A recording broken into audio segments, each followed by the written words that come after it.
we always knew that it was happening. We knew that our customers and potential customers were talking about us.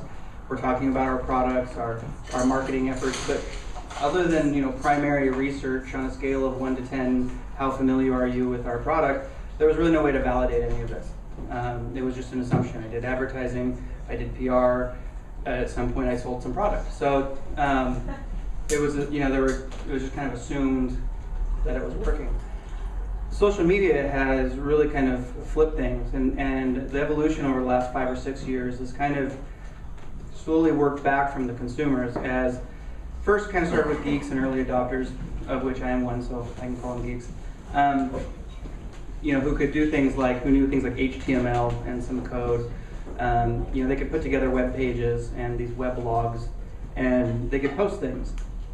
And eventually RSS feeds came out, and people could syndicate their content to anyone who wanted to subscribe to it. And what started to happen was that the media would put our marketing messages out there, or they would report on things, they would put their content out there, and then not only would the customers talk about it amongst themselves, but they started talking back because they had a platform now too. And over time, you got this dialogue that started to happen between customers and media outlets. And businesses still primarily worked the same way. So they would still create their internal marketing messages, they would still push that out to the marketing department, and then they would put that out in the media and kind of watch what happened. They got to watch what happened a little bit more real time, but they were still kind of bystanders. And the ironic thing that I find is that that's where all the content comes from. Like, if it wasn't for brands, there really wouldn't be much content out there, right? We'd all be talking about, ourselves, which we do a fair amount anyway. But we typically think about ourselves as we interact with brands or as we experience brands.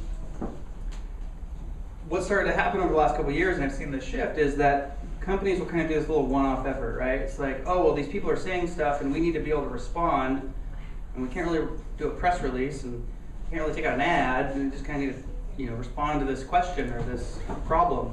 So they started launching blogs and, Twitter streams and YouTube channels, but they're kind of one-off efforts. A lot of times in the early days, they were kind of run by marketing groups. They were kind of spun out separate.